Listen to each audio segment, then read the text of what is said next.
하나님의 말씀은 마태복음 18장 15절에서 35절 마지막 절까지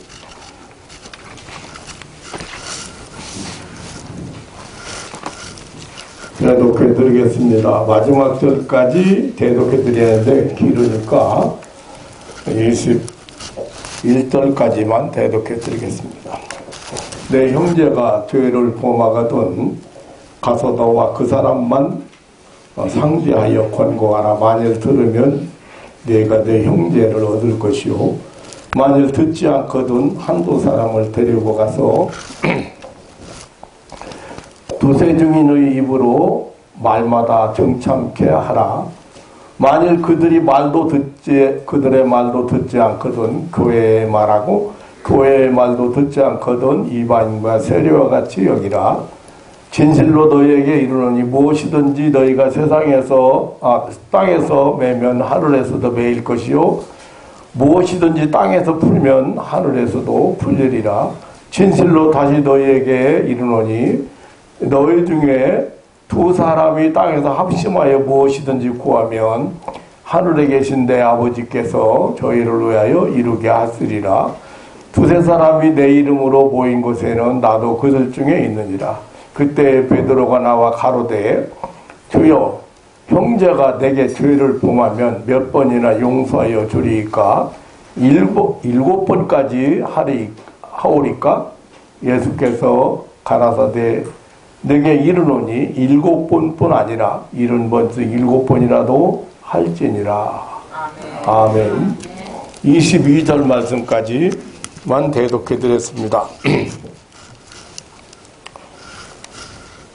죄를 범한 형제를 용서하는 것은 사랑의 구체적인 행위 중에 최고의 행위라고 생각합니다.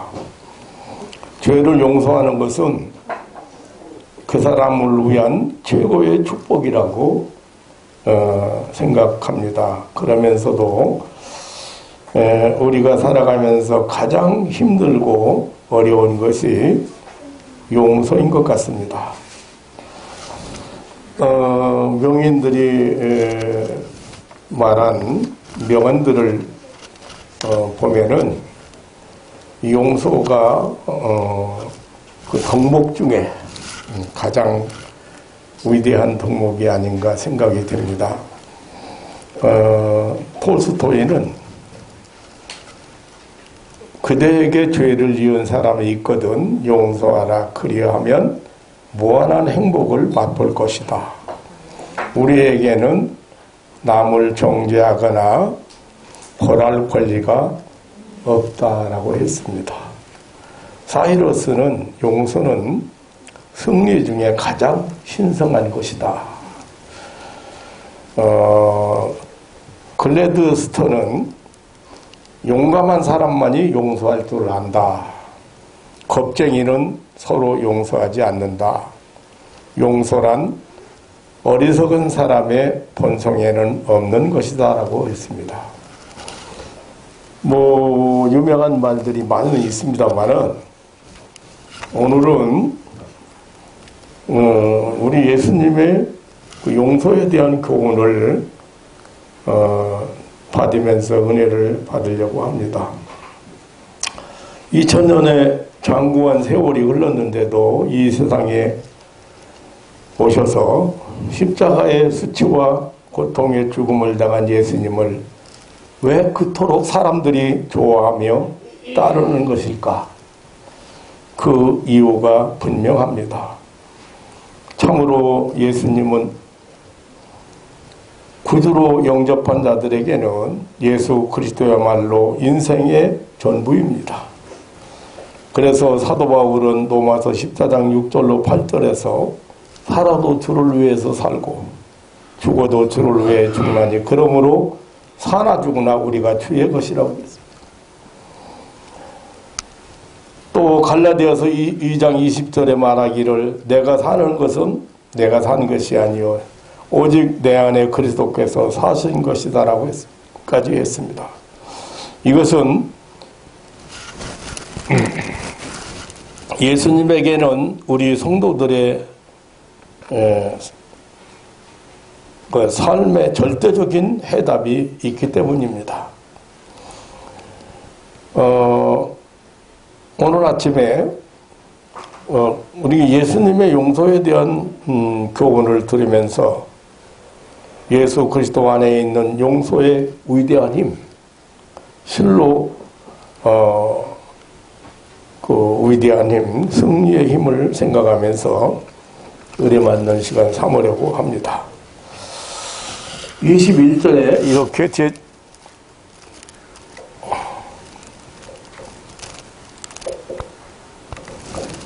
그때 베드로가 나와 가로되 주의 형제가 내게 죄를 범하면 몇 번이나 용서하여 주리까? 7번까지 하오리까?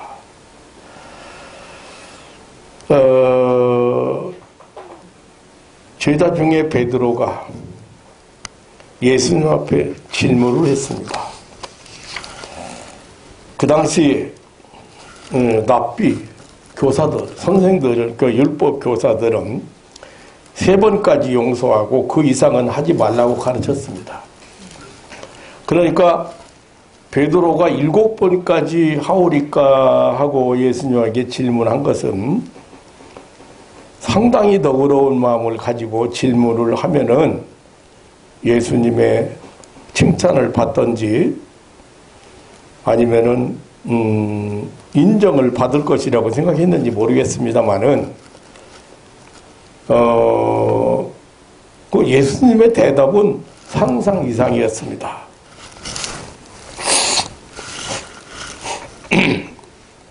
일곱 번뿐 아니라 예수께서 가라사대 내게 이르노니 7번뿐 아니라 70번씩 7번이라도 해라. 오늘 15절에서 35절까지 내용을 한마디로 요약하면 용서지요. 용서하라는 교훈인데 3가지로 말씀을 하셨습니다. 첫째는 회개하는 사람은 용서해야 된다. 15절에서 20절까지. 그리고 둘째는 22절에 용서하는 것은 한도가 없다.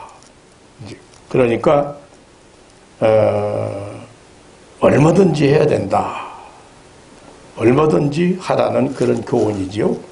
그리고 세 번째 23절에서 35절까지 형제의 죄를 용서하지 않으면 자신의 죄가 하나님 앞에서 용서되지 않는다고 끝까지 말씀을 하셨습니다.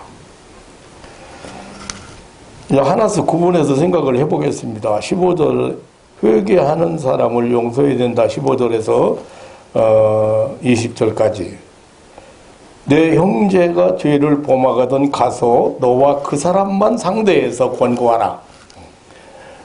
만일 들으면 내가 내 형제를 얻을 것이라 했습니다. 그 형제가 회개할 때 용서함으로 형제를 잃어버리지 않는다고 하는 의미입니다. 만약에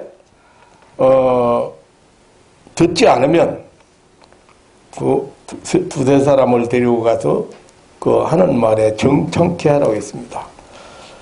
그때 회개하면 용서하라고 한 것입니다. 그 다음에는 두세 사람의 말도 듣지 않거든 교회에게 말하라고 했습니다. 이것은 공적으로 처리하는 과정을 의미합니다.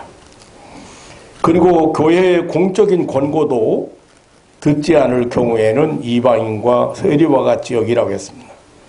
물론 이 말도 그를 용서하기 위함인 것입니다. 교회에서 권고하고 징계하는 것은 그 목적이 그를 내어버리라는 것이 아니고 그로 하여금 회개하게 하기 위한 목적이기 때문입니다. 이 말씀 속에서 예수님의 용서에는 회개가 전제되어 있음을 봅니다. 두 번째는 무한 용서, 곧 얼마든지 용서하라고 하셨습니다. 형제가 범죄하면 몇 번이나 용서해야 되느냐는 베드로의 질문에 7번뿐 아니라 70번씩 7번이라도 할지니라 합니다. 뭐 수학적으로 풀이하면 490번이 됩니다만은 사실 이 수학적으로 이 말씀을 해석한다고 해도 참으로 굉장한 것이죠. 누가 개인적으로 490번이나 잘못할 수가 있겠습니까? 또 아마 490번을 용서한다는 목표를 가지고 용서하는 동안에 몇십 번도 안 돼서 우리 일생이 다 끝날 거라고 생각합니다.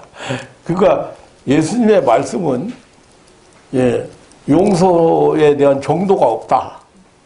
용서에 대한 정도가 없다.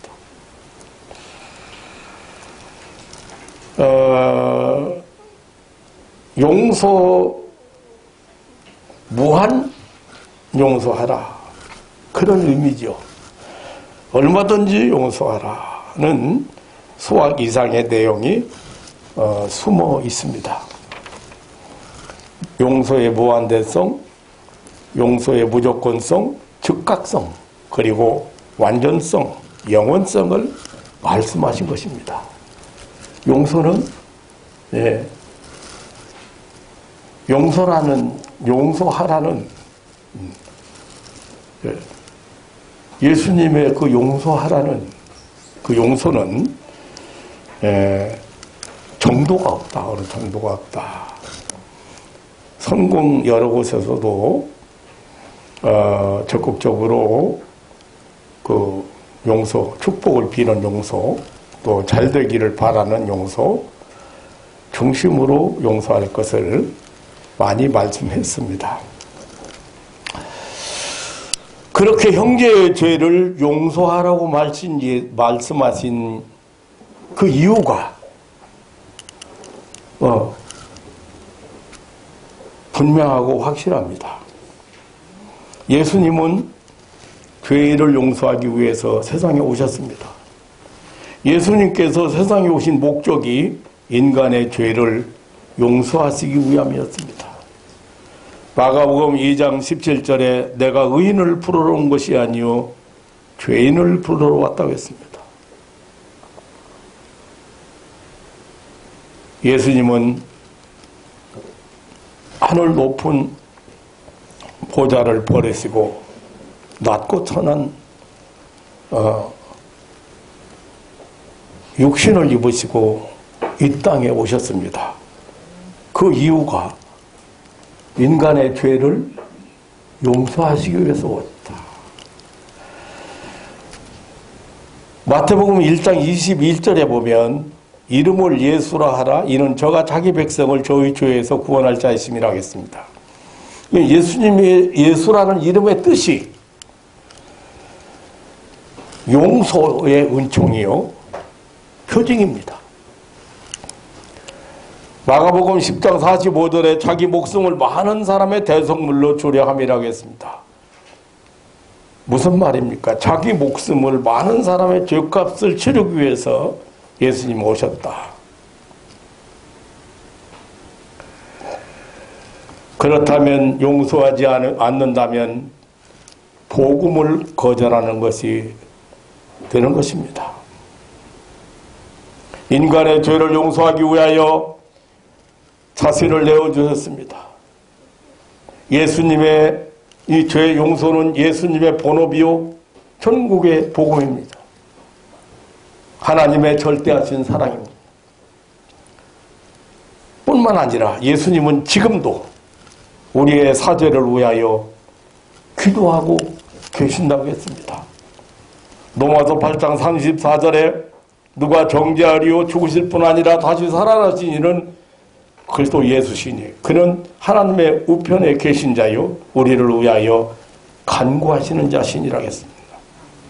히브리서 7장 25절에는 그러므로 자기를 힘입어 하나님께 나아가는 자들은 온전히 구원하실 수 있으니 이는 그가 항상 살아서 저희를 위하여 간구하심이라 했습니다.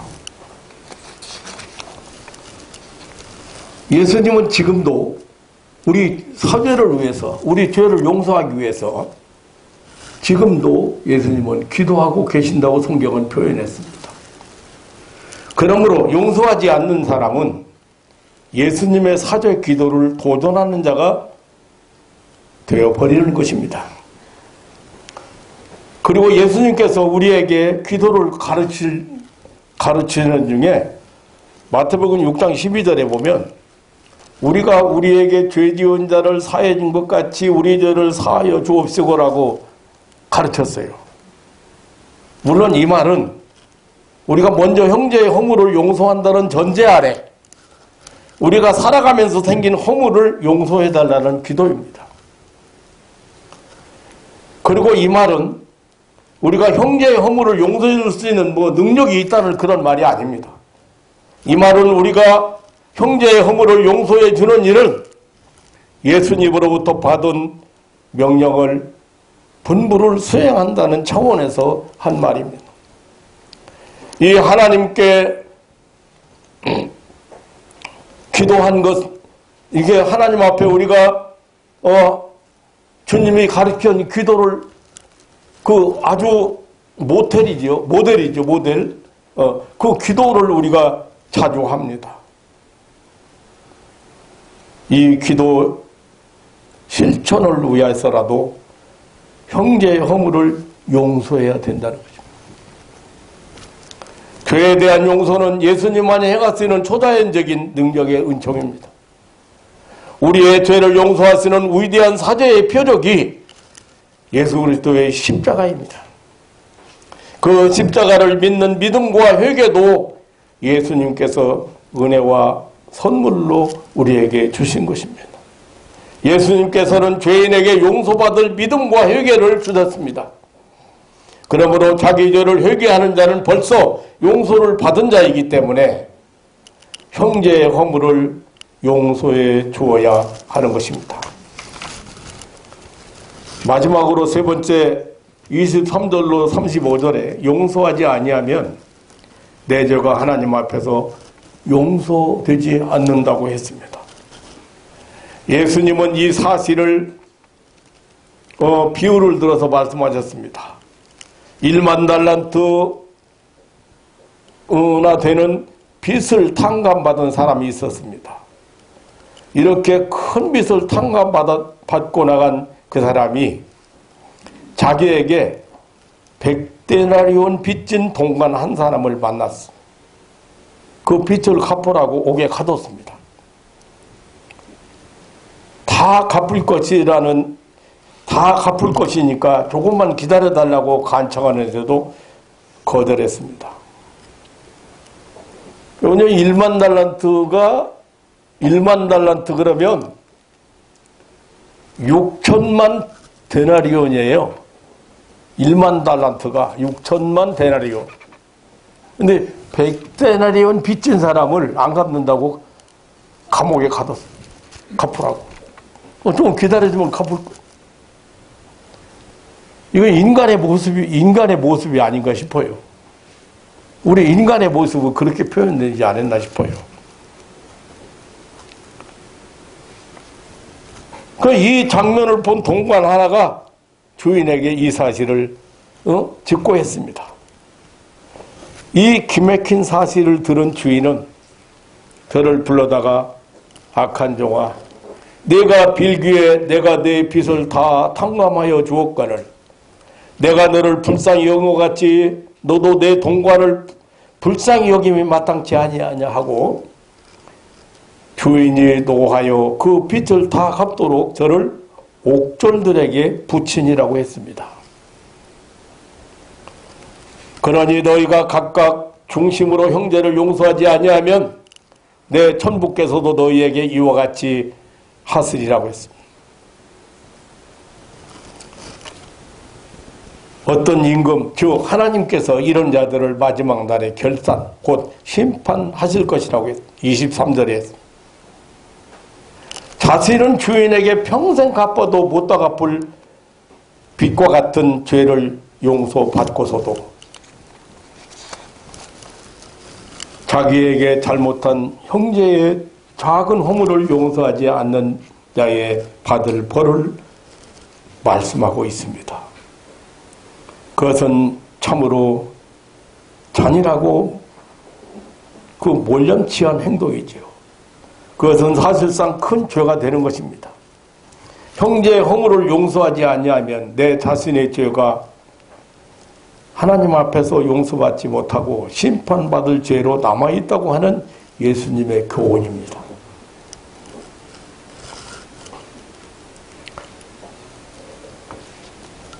성경에는 용서에 대해서 적극적인 태도를 가질 것을 요구한 내용이 아까 말씀드린 대로 많습니다.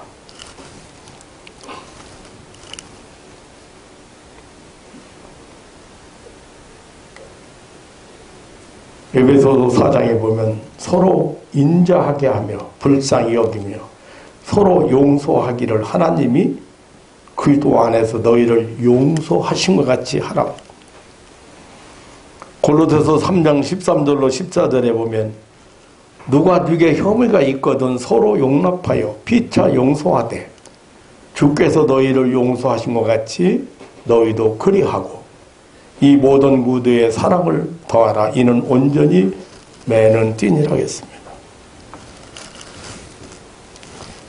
구약성경 잠언서에 보면 25장 21절에는 내 원수가 배고파 하거든 식물을 먹이고 목말라 하거든 물을 마시으라 했습니다.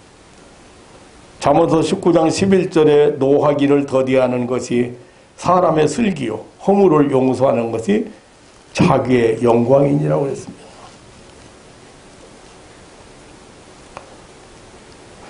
예수님께서 이 용서에 대한 교훈을 이렇게 하시면서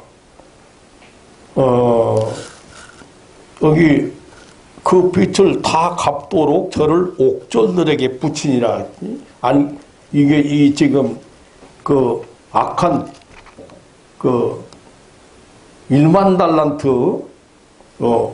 6천만 데나리온을 판가받은 사람, 이 모렴치한 사람, 이 잔인한 사람. 근데 이 성경을 원어를 자세히 들여다보면요, 여기 옥졸이 마귀 사탄입니다. 그 말을 다른 말로 영적인 말로 바꾸면 용서하지 않는 사람은 마귀에게 내어준다는 뜻이에요.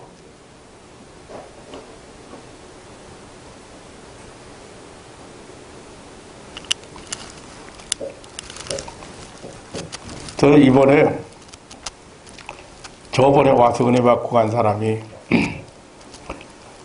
어머니 관절염 때문에 어머니 맨날 무릎 아프고 허리 아프고 이런 것 때문에 어머니 위해서 기도한다고 그러는데 어떻게 해야 됩니까?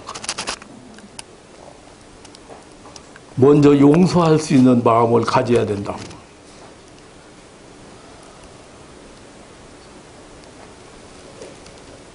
그러니까 병이 원인이 병이 이거 마음에서 병이 생겼어. 병이 마음에 생겼어.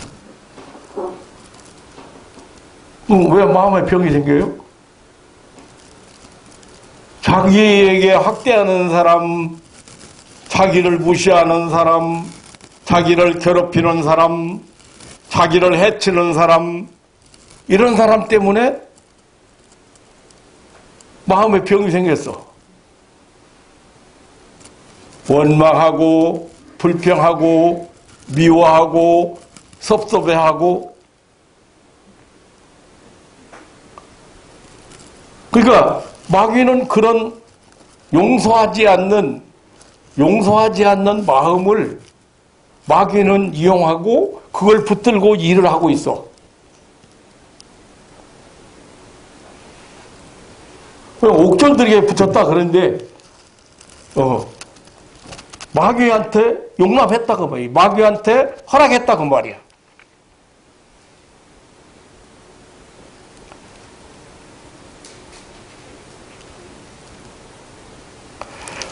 예수님께서 모든 죄를 용서하시기 위하여 화목제물이 되어서 이 땅에 오셔서 화목제물로 십자가에서 제물로 바쳐졌어요.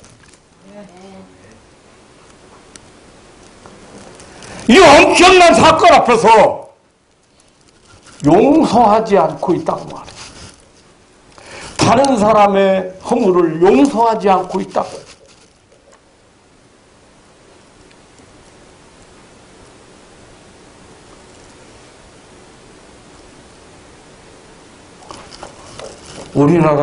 우리나라는 동방예의주기고 복받은 나라고 뭐 이렇게 많이 했는데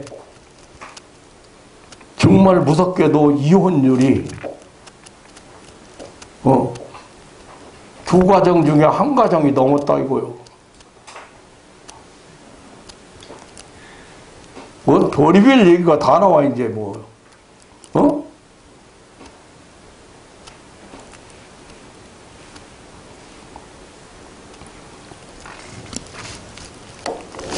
용서를 하는 거예요.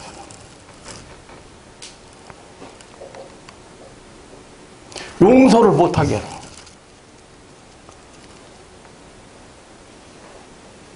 이 마귀가 제일 좋아하는 것은요. 마귀가 제일 좋아하는 것은 뭐일 것 같아요? 마귀가 제일 좋아하는 것은 마귀는 원래 이름이 마귀라는 이름이 디아블로스라는 이름이 다 따라서 이간자라는 뜻이요. 남편과 아내를 이간시키는 등 돌리게 하는 놈이요. 이웃과 등 돌리게 하는 놈이요. 형제와 등 돌리게 하는 놈이요.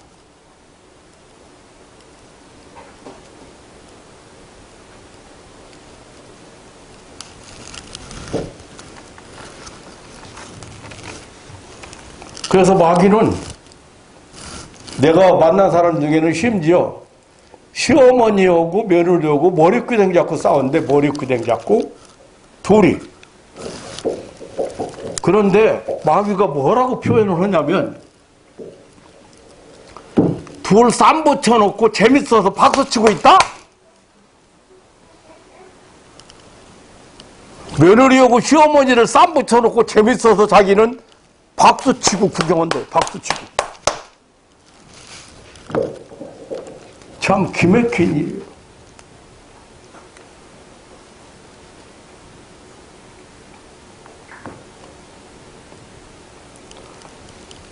마귀는 못마땅한 사람 생기기를 바라고 미워하는 사람 생기기를 바라고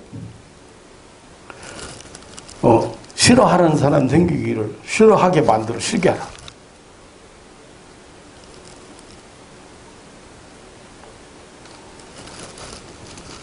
어떤 사람은 그래. 저 자식은 주는 거 없이 배기 싫어. 미운짓하고 미운짓하고 그 미운짓하게 만드는 놈이 뒤에서 미운짓하게 만드는 놈이 있는데 그건 안 보이죠. 영적인 건데 보입니까? 근데 미운짓하는 거야.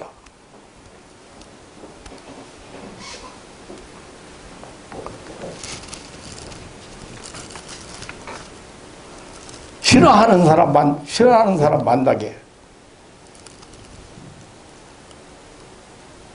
못마땅한 사람, 미워하는 사람 생기게 만들어.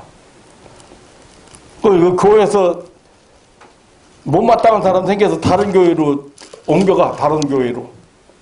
그럼 그 교회 가면 또 생겨. 정착 못하게 만들어.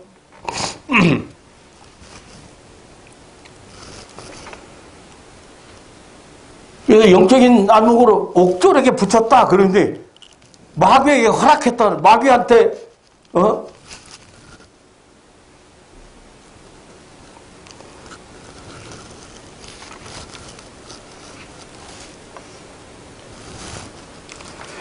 선한 일 하고 뭐 대단한 일 하고 뭐 의로운 일 하고 뭐 봉사 많이 하고 뭐 그게 그렇게 중요한 거 아니에요.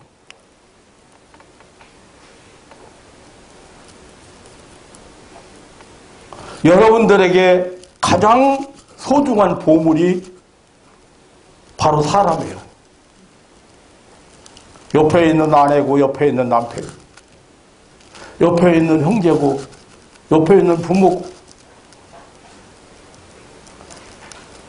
그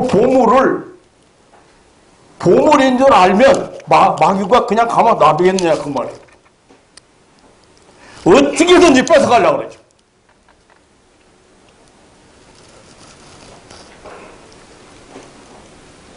옆에 있는 아내보다 더 소중한 사람이 이 세상에 어디 있어요? 옆에 있는 남편보다 이 세상에 나를 위해서 정말 희생할 사람이 어디가 있어요? 아무리 잘해줘도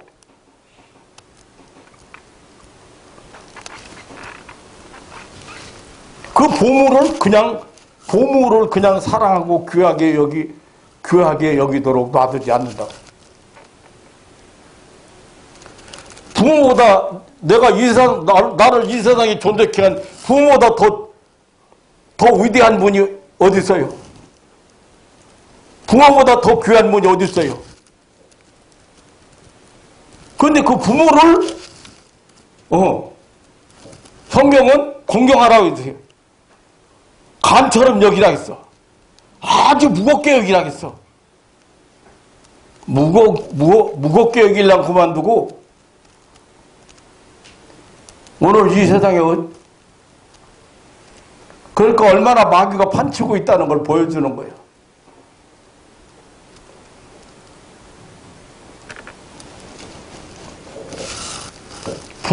부모를 죽이는, 돈 때문에 부모를 죽이고,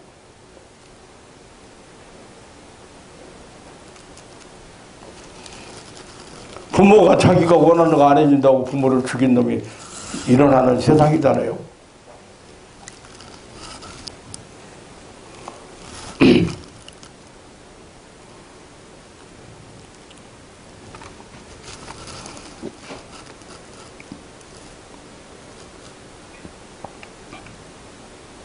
그 빛을 다 갚도록 저를 옥졸들에게 붙이니라. 그 말을 그걸만 딱 따서 설교를 한다면 그거 기맥힙니다. 그거 평생 갚아도 못 갚을 일만 달란트인데 평생 갚아도 못 갚고 지금 그거 갚도록 옥졸에게 붙였.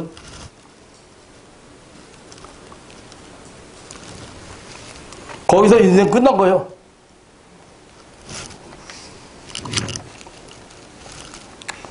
사랑하는 성도 여러분, 예수님에게는 우리의 죄를 용서하는 힘이 있다는 사실입니다. 오직 예수 그리스도에게만 사죄의 권세가 있다는 사실입니다. 예수님만이 우리에게 행복한 삶의 답을 주셨습니다. 예수님만이 우리에게 용기와 힘과 미래를 주셨습니다. 베드로가 복음의 사도가 되고 이방인들의 선교사가 된 것은 예수님의 용서가 있었기 때문이었습니다. 예수님께서 돌아오실 때 그는 예수님의 말씀이 생각나서 울었습니다.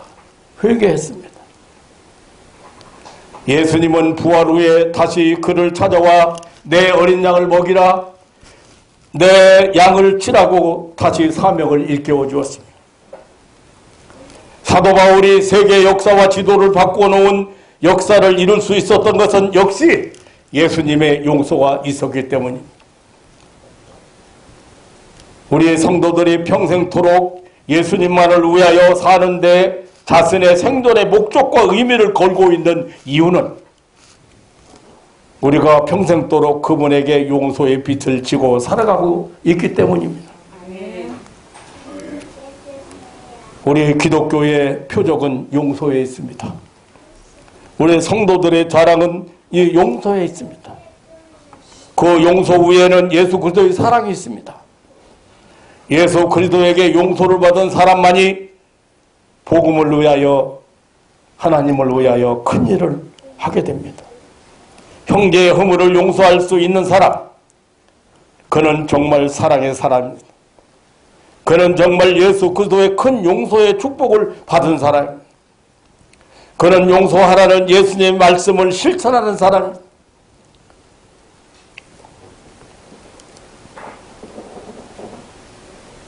그가 형제를 용서해 주었기 때문에 또 그에게 용서받은 형제가 축복을 받습니다. 그래서 교회는 예수 그리스도에게 영원에 이르는 진노의 죄, 사망의 죄를 용서받은 무리들의 모임입니다. 형제가 형제에게 잘못한 허물을 용서하고 용서받은 무리들의 모임입니다. 그래서 교회는 사랑의 공동체요, 겸손과 관용의 공동체가 되는 것입니다. 7번뿐 아니라 70번씩 7번이라도 형제의 허물을 용서할 수 있는 힘, 바로 우리 교회가 세상을 향하여 던질 수 있는 생명의 힘, 사랑의 힘입니다.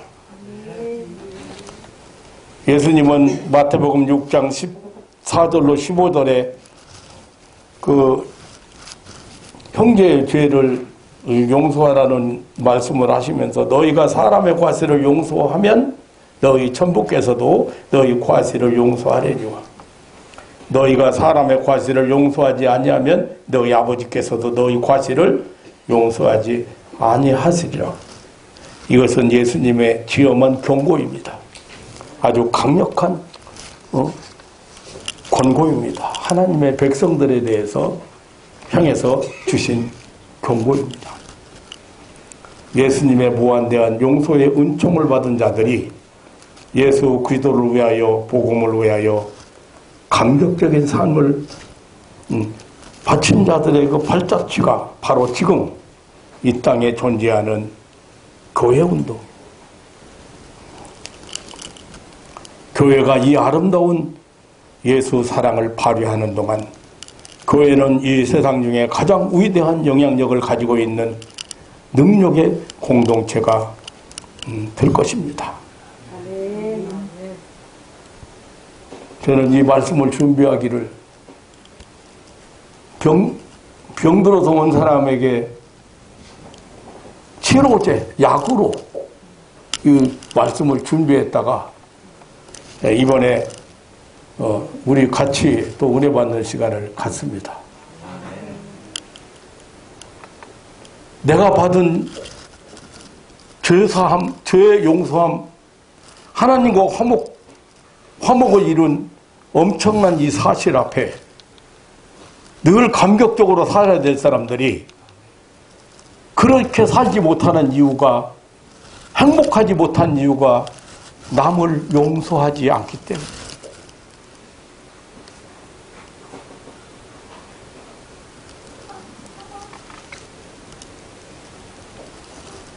그래서 은혜 받고 가가지고 엄마한테 용서의 마음을 갖게, 용서의 마음을, 그걸 내가 보냈어. 생각을 바꾸면 되니까.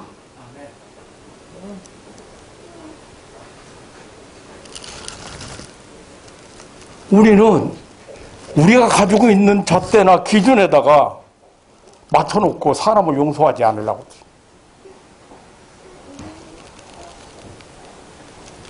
그냥 술 먹고 맨날 술 먹고 돌아다니고 노름하고 일 잘 않고 그런 남편이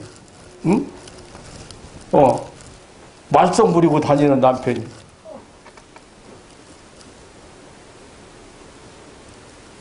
근데 생각을 바꾸라 생각을 그렇게 술 먹고 취해서 비틀려도 다른 데로 안 가고 집으로 찾아오는 거 감사하고 생각을 바꿔보니까 그리고 병들어서 병원에 안 누워있는 게 감사하고 아이고 참네 감사하고 그렇게 술 먹고 오다가 교통사고 한다고 그냥 장날마다 그냥 술 먹고 오다가 그냥 건강하게 돌아온 거 무사히 돌아온 거 감사하고 생각을 바꾸니까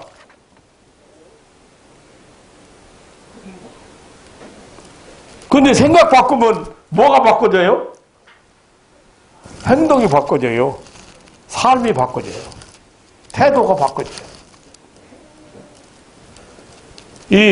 오늘도 이제 공부하겠지만 마귀가요, 사람들에게 갖다 주는 생각이 부정적인 생각, 소극적인 생각 계속 갖다 주거든요. 그런데 그게 논리적이고 합리적이고 이론적인 것 같아요. 그래서 그런 생각을 자꾸 하게 만들어서 사업도, 잘 돼야 될 사업이 다른 사람 잘하던 사업이 안 돼. 그거 왜 그런지 알아? 생각을 갖지, 생각.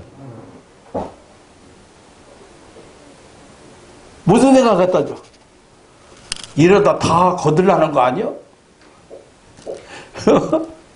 응? 그렇게 하지 말라는 거 하더니, 와서 하는 사람이, 하지 말라는 거 하더니, 팔이 날려. 몇 발짝 할 건데, 몇 달 못 할 건데, 부정적인 생각 갖다 주니까 부정적인 말을 하게 되고, 그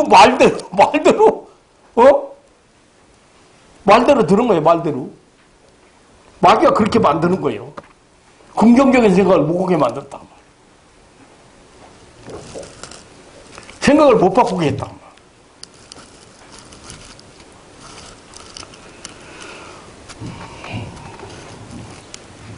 사랑하는 성도 여러분, 예수님의 용서의 표적은 바로 그 험한 십자가입니다. 자기 희생입니다. 그 십자가의 용서는 죄인을 향한 하나님의 사랑의 결과입니다.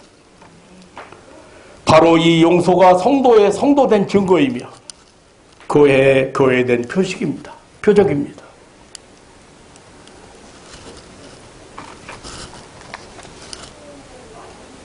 예수님은 오늘도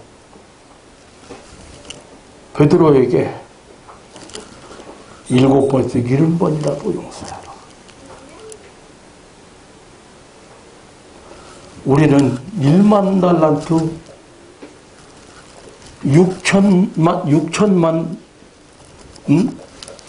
데나리온 빚진 사람들이죠. 탕감받은 사람, 그 빚을 탕감받은 사람들이에요. 내 형제가 100데나리온은 그 6천만 데나리온에다 그거 비교가 됩니까? 그거 지금 빚을 졌는데 그걸 갚으라고 해야 되냐?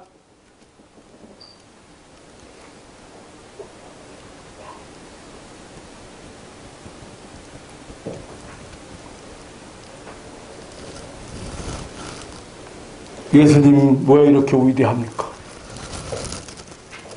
2000년 이상 긴 세월이 흐르면서 왜 예수님을 모든 사람들이 그 예수님을 좋아하고 많은 사람들이 그 예수님 때문에 순교까지 불사합니까? 바로 예수님은 우리에게 행복의 열쇠를 주신 분이에요. 삶의 삶의 그 해답을 주신 분. 그러기에 오늘도 우리는 예수님의 말씀 앞에 또 한 번 우리 자신을 돌아보고, 그리고 우리가 세상 살아가면서 취해야 될 바른 자세, 아름다운 삶을 이렇게 누릴 수 있는 그런 힘을 얻고 가는 아침이 되시기를 주님의 이름으로 축원합니다. 예수님이 그 일하는 사람에게 힘을 주세요. 일을 하는 사람에게 능력을 주세요. 실천하는 사람에게 능력을 주세요. 그래서 여러분 앞에 아름다운 꽃이 피우고 행복의 문이 열리기를 주님의 이름으로 축원합니다. 하나님 아버지, 놀라운 사랑과 은혜를 감사합니다. 어마어마한 빚을 탕감받은 죄인으로서 이 세상에 이렇게 위대한 영향력을 이렇게 펼치고 살아야 되는데, 때때로 우리는 참 어이없는, 터무니없는 바보 같은 그런 삶을 살 때가 너무도 많은 것 같습니다. 하나님 아버지, 사소한 일 때문에 일을 그르치거나 마음 상하거나 혹은 사람을 잃어버리지 않도록 하나님 아버지, 우리 예수님께서 그 주신 무한대한 용서의 은총을 이렇게 받고 사는 사람으로서 베푸는 삶을 살도록 축복해 주옵소서. 아멘. 이러한 무한대한 은총을 받은 자들, 복음을 위해서 감격적인 삶을 이렇게 살아가는, 한 영혼을 구원하는 일에 그 삶을 바칠 수 있는, 희생할 수 있는, 손해볼 수 있는 그런 자세로 오늘을 살아가도록 축복하여 주옵소서. 아름다운 예수님의 사랑을 발휘하는 신앙인들 되게 하옵소서. 감사하오며 영원한 형벌에서, 사망의 지옥불에서 우리를 구해 주시고 모든 죄를 사해 주신 우리 구주 예수님의 이름으로 기도하옵나이다. 아멘. 아멘.